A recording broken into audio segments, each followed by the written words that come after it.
বন্ধুরা আসসালামু আলাইকুম ওয়া রাহমাতুল্লাহি ওয়া বারাকাতু। আমাদের এই পৃথিবীতে ইয়েমেন একটি প্রখ্যাত দেশ। তবে আপনি কি জানেন যে ইয়েমেনের ঠিক দক্ষিণ পূর্বে একটি ছোট্ট কিন্তু খুবই গুরুত্বপূর্ণ দ্বীপ রয়েছে, আর এর নাম হলো সোকোত্রা। হয়তো আপনাদের মধ্যে খুব কমই লোক এই দ্বীপ সম্পর্কে জানেন, তবে বিশ্বাস করুন এটি পৃথিবীর সবচেয়ে অদ্ভুত এবং রহস্যময় জায়গাগুলির একটি। শুধু তাই নয়, এর গুরুত্ব সম্পর্কে আপনি বুঝতে পারবেন এই সত্য থেকে যে পৃথিবীর অনেক শক্তিশালী দেশ এই দ্বীপে তাদের নিয়ন্ত্রণ স্থাপন করতে চায়। কেউ কেউ একে এলিয়ানদের দ্বীপও বলে মনে করে থাকেন, কারণ এখানে গাছপালা, প্রাণী, এমনকি জমি সবই পৃথিবীর অন্যান্য জায়গা থেকে সম্পূর্ণ আলাদা এবং অদ্ভুত। অন্যদিকে কেউ কেউ একে দাজ্জালের দ্বীপ বলেও মনে করে থাকেন। কেন? আসুন আমরা এই বিষয়টি বিস্তারিতভাবে আলোচনা করি। সোকোত্রা ইয়েমেনের অংশ, তবে এটি মূল ভূখণ্ড থেকে প্রায় 500 কিলোমিটার দূরে আরব সাগরের মাঝে অবস্থিত। এই দ্বীপের সবচেয়ে বড় বৈশিষ্ট্য হলো এর অবস্থান। পৃথিবীর প্রায় 30% সমুদ্র পথের বাণিজ্যিক জাহাজ এখান দিয়েই চলে থাকে। এই এলাকা বেবে মন্দেব প্রণালী থেকে কাছাকাছি, যা রেড সি বা সুইজ ক্যানালকে ইউরোপ এবং বাকি বিশ্বের সাথে সংযুক্ত করে। তেল এবং গ্যাস ভর্তি জাহাজ হোক বা অন্যান্য বাণিজ্য, সবারকেই এই পথ দিয়েই যেতে হয়। আর এতটাই গুরুত্বপূর্ণ এই অঞ্চল যে এটি সোমালিয়ার জলদস্যুদের কাছেও খুব কাছাকাছি। এই কারণে যে কোনো শক্তিশালী দেশ এই দ্বীপের উপর নিয়ন্ত্রণ করবে। তারা শুধু বাণিজ্যই নয়, পুরো অঞ্চলটির নিরাপত্তা এবং সম্পদগুলোর উপর নজর রাখতে পারবে। এখন কথা বলি সোকোত্রার অভ্যন্তরীণ রহস্যগুলো সম্পর্কে। এই দ্বীপ প্রাকৃতিক সৌন্দর্যে ভরপুর। হাজার হাজার বছর আগে এটি আফ্রিকার অংশ ছিল, তবে পরে এটিকে আলাদা করে দেওয়া হয়।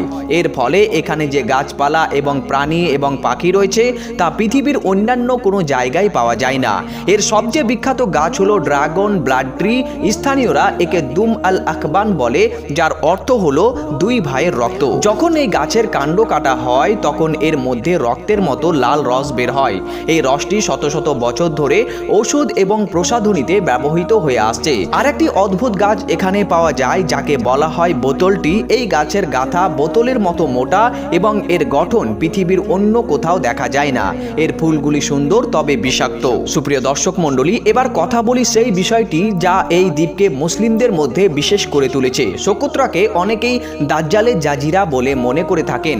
এই মতামত কিভাবে তৈরি হলো, এর পেছনের রহস্য কি?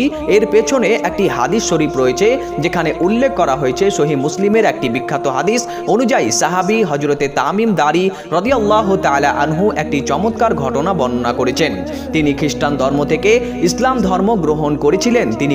তিনি বলেন একটি সামুদ্রিক দুর্ঘটনার কারণে তিনি এবং তার সঙ্গীরা একটি অচেনা দ্বীপে পৌঁছেছিলেন। সেখানে তাদেরকে একটি অদ্ভুত লোমশ প্রাণী বাধা দিয়ে বলেছিল, এই মঠে চলে যাও, সেখানে একটি বন্দী তোমাদের অপেক্ষা করছে।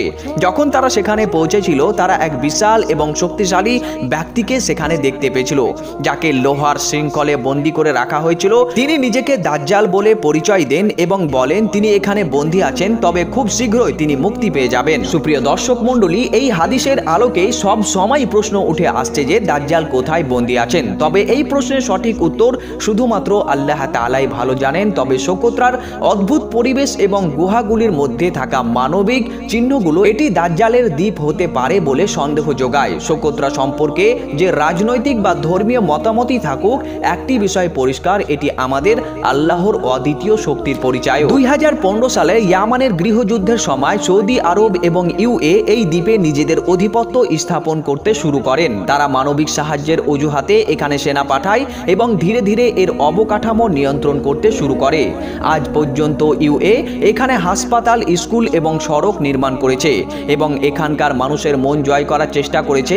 আর সৌদি আরব এবং ইরানও এখানে আধিপত্য বিস্তার নিয়ে একে অপরের সাথে উত্তেজনা তৈরি করে রেখেছে। সুপ্রিয় দর্শক মণ্ডলী, সোকোত্রার প্রাকৃতিক অদ্ভুততা এবং এর রহস্যময়তা আমাদের শেখায় যে আল্লাহর সৃষ্টি প্রতিটি বস্তুতে কোনো না কোনো গুরুত্বপূর্ণ শিক্ষা লুকিয়ে থাকে। এই নিদর্শনগুলো থেকে শিক্ষা নিয়ে আমাদের ঈমানকে শক্তিশালী করা। সোকোত্রার রহস্য যা দাজ্জাল এবং প্রাকৃতিক বিস্ময় হতে পারে একথা নিশ্চিত, এটি আমাদের আল্লাহর মহিমার অনুভূতি দেয়।